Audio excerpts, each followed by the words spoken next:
ಇದು ಸತ್ಯದ ಬೆಳಕು. ವಜ್ರಾಕ್ಷ ನ್ಯೂಸ್ಗೆ ಸ್ವಾಗತ. ನಾನು ಗುರುರಾಜ್ ಪಡಿಗೇರ್.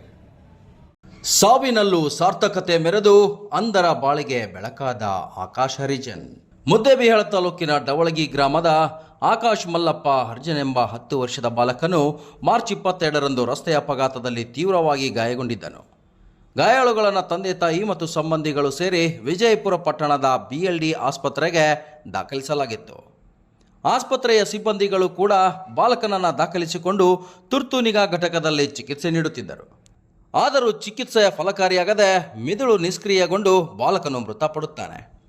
ಆಸ್ಪತ್ರೆಯ ಸಿಬ್ಬಂದಿಗಳು ತಂದೆ ತಾಯಿ ಮತ್ತು ಸಂಬಂಧಿಕರಿಗೆ ತಿಳಿಸಿದಾಗ ಅವರು ಬಾಲಕನ ದೇಹದ ಅಂಗಾಂಗಗಳನ್ನು ದಾನ ಮಾಡಲು ನಿರ್ಧರಿಸಿದ್ದರು. ಆದರೆ ಬಾಲಕನಿಗೆ ರಕ್ತದೊತ್ತಡ ಅತ್ಯಂತ ಕ್ಷೀಣವಾಗಿದ್ದರಿಂದ ಕಣ್ಣುಗಳನ್ನು ಮಾತ್ರ ಪಡೆದುಕೊಳ್ಳಲು ಸಾಧ್ಯವಾಯಿತು ಮತ್ತು ಇತರ ಯಾವುದೇ ಅಂಗಾಂಗ ಪಡೆಯಲು ಸಾಧ್ಯವಾಗಲಿಲ್ಲ ಎಂದು ಆಸ್ಪತ್ರೆಯ ಸಿಬ್ಬಂದಿಗಳು ಪೋಷಕರಿಗೆ ತಿಳಿಸಿದರು. ಮನುಷ್ಯ ಸತ್ತ ನಂತರ ದೇಹ ಬೆಂಕಿಯಲ್ಲಿ ಸುಟ್ಟು ಹೋಗುವ ಬದಲು ಅಂಧರ ಬಾಳಿಗೆ ಬೆಳಕಾಗಲಿ ಎಂದ ಪೋಷಕರಿಗೆ ಆಸ್ಪತ್ರೆಯ ಸಿಬ್ಬಂದಿಗಳು ಧನ್ಯವಾದಗಳನ್ನು ತಿಳಿಸಿದರು. ಮಲ್ಲಪ್ಪ ಮತ್ತು ಸುಜಾತ ದಂಪತಿಗೆ ಒಬ್ಬನೇ ಪ್ರೀತಿಯ ಮಗನಾದ ಆಕಾಶನು 2 ಸಹೋದರಿಯರನ್ನ ಮತ್ತು ತಂದೆ ತಾಯಿಯರನ್ನ ಬಿಟ್ಟು ಮಾರ್ಚ್ 25ರಂದು ಕೊನೆಯುಸಿರೆಳೆದರು.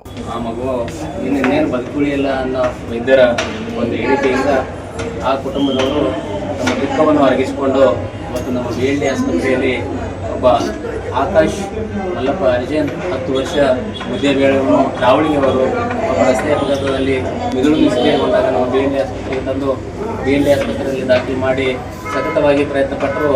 ಅಂಗಾಂಗ ದಾನಗಳನ್ನು ಮಾಡ್ತೀವಿ ಅಂತ ಸ್ವಯಂ ಪ್ರೇರಿತರಾಗಿ ಮುಂದೆ ಬಂದಾಗ ಅದು ಒಂದು ರಕ್ತದೊತ್ತಡ ಭಾಳ ಕಡಿಮೆ ಇರೋದರಿಂದ ಮಾಡಲಿಕ್ಕಾಗಲಾರದೆ ಹೃದಯ ಸ್ತಬ್ಧವಾಗಿ ಇವತ್ತು ಅಸುನೀಗಿರುವ ಕಾರಣ ನಮ್ಮ BLD ಆಸ್ಪತ್ರೆ ನಮ್ಮ ಆಫ್ಥಲ್ಮಾಲಜಿ ವಿಭಾಗದ ವೈದ್ಯಾಧಿಕಾರಿಗಳೆಲ್ಲರೂ ಅವರನ್ನು ಕೌನ್ಸಿಲಿಂಗ್ ಮಾಡಿದಾಗ ಅವರು ನಾವು ನೇತ್ರದಾನ ಆದರೂ ಮಾಡೋಣ, ಇನ್ನೊಬ್ಬರ ಬಾಳಿಗೆ ಬೆಳಕಾಗೋಣ, ಅಂಧರ ಬಾಳಿಗೆ ಬೆಳಕು ಚೆಲ್ಲೋಣ ಅಂತ ಹೇಳಿ ಅವರು ಇವತ್ತು ಸ್ವಯಂ ಪ್ರೇರಿತವಾಗಿ ತಮ್ಮ ಮಗುವಿನ ಸಾವಿನ ದುಃಖವನ್ನು ಮರೆತು ಇವತ್ತು ನೇತ್ರದಾನ ಮಾಡಿದರೆ ಆ ಕುಟುಂಬಕ್ಕೆ ನಮ್ಮ BLD ಸಂಸ್ಥೆ ವತಿಯಿಂದ ನಾವು ಕೃತಜ್ಞತೆಗಳನ್ನು ಸಲ್ಲಿಸ್ತಾ ಇದ್ವಿ. ಧನ್ಯವಾದಗಳು ಸರ್.